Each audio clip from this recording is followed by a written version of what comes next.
Buenos días, estudiantes.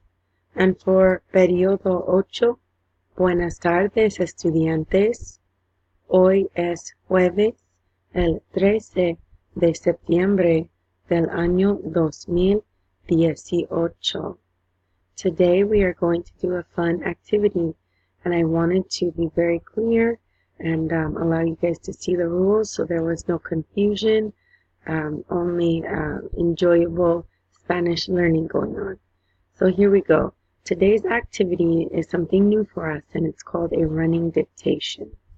Okay, if you guys enjoy this, which I think you will, we will do this more times in the future with different topics.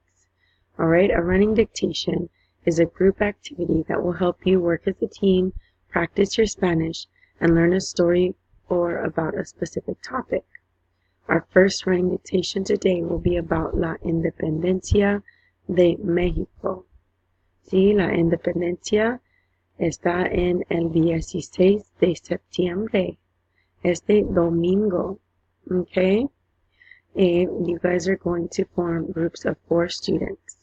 If the numbers are off, there might be a group of 3, but that's okay. Okay, each person will have a job. So let's look at the jobs. So the 4 jobs are the runner, the writer, the artist, and the cheerleader. Okay? So let's hear about what each job does. First, let me say first that in the hallway, there are 8 pieces of paper, okay, throughout the hall, posted on the walls.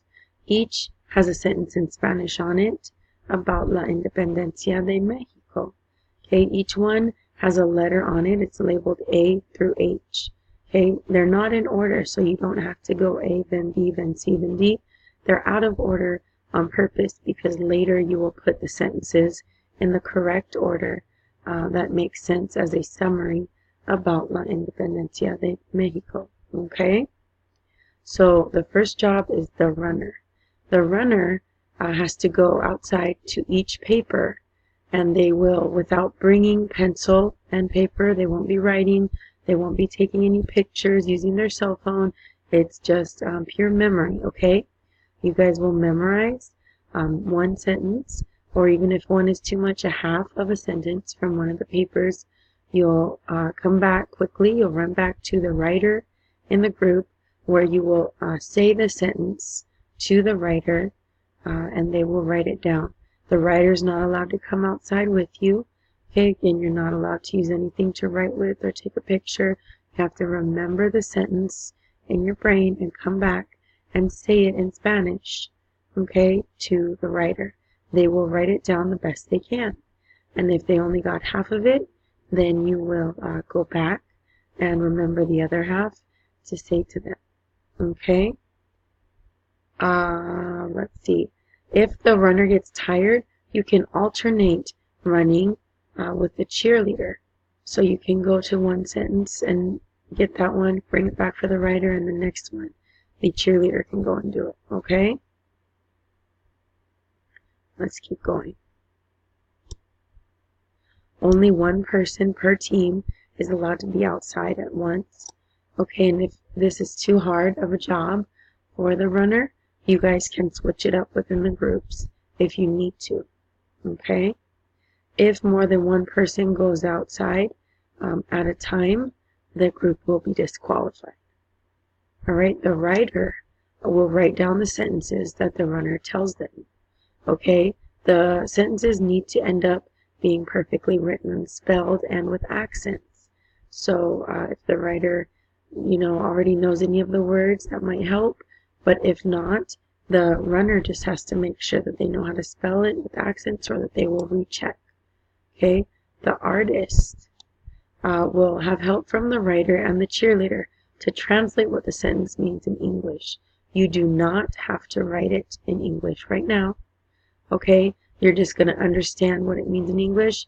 There will be a list of new vocabulary on the board, or on the screen, posted on the screen to help you clarify what the sentences mean. So with the cheerleader as well as the writer, they will help you understand what the sentence means, so you can draw a picture that represents each sentence. Okay, this is just a rough draft, so don't worry if the picture is not perfect. The cheerleader will quietly cheer on the runner and switch off running with them if necessary. They'll also help the writer understand the sentence and help the artist understand it as well. Okay, in a second, when I say go, you guys are going to form groups of 4. If you don't end up having a group, you will be placed into one. If there's a group of 3, there will be no cheerleader, but that's okay. Just do your best to form groups of 4. Okay, ready, set, go. So you should be moving to your groups of 4. Please sit in a square. Don't sit in a line or diagonal, whatever. Make it easy for me to see who's in what group. Now you're going to decide which person will do each job. Let each person choose their job so they feel comfortable doing it. Okay? The writer and the artist will need a piece of paper. Also, please note, native speakers, I don't want you guys just to translate everything to English right away and just tell your classmates everything that's being said in Spanish. Okay? It's your job to maybe help clarify or guide, but if you just give them the information in English, it will not help them learn. Okay? They won't have to process and then figure out what it means. So I need you to guide them, okay, but not give them the information. Okay, so the runners are going to stand up. Please stand up, runners. In a minute, without being super crazy like you're at a park or like you're at a zoo or not being dangerous, you are going to go out into the hall and quickly go to the first paper, the first sentence, and you're going to memorize the sentence. Okay, I need you to be quiet and respectful of the other classes, okay, that are trying to learn. You're not going to get yourself or myself into any trouble. Okay? The papers are going to be from the left glass windows all the way down to the right glass doors. Okay, throughout the hallway, look for the white printer paper, type Spanish, with each of them has a letter A through H. Okay, remember your sentence and make sure to remember the letters that you have already gone to. If you forget any part, go back. Once you think you have all 8 sentences correctly written, spelling and accents count, put them in correct order. Okay? The A through H alphabetization is wrong. Reorder them so that it makes sense of a summary about the Independencia de Mexico. When you are finally done, the cheerleader only will bring the paper up to the teacher, who will check it for errors. The teacher will circle any errors, and then your runner will go back out to see what the errors are and change the writer change them. Okay, the first team to have the story perfect with no errors, spelling, accent, and in the correct order wins. Okay, what do you win? Just like playing a sport, you are building a community in here. Okay, you will win the respect and the admiration of your peers and the personal pride in knowing that you did a great job. Okay, hopefully that is meaningful to you and or it will be meaningful to you. Okay, one more time, behavior is top priority. This is a fun activity that we will do again if you guys are mature enough to handle it.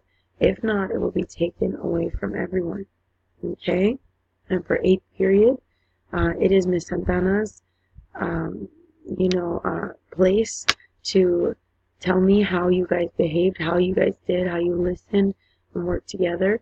And anybody who gets their name written down with any sort of negative commentary can expect a conference from me and a phone call home. Okay? Hopefully that will not happen. That will not be relevant. Okay? Also, 8th period, make sure that the participation point counter is marking participation points out of 3 using the rubric that I gave you. Okay? So good luck. Have fun. 3, 2, 1. Runners, vámonos. Adiós.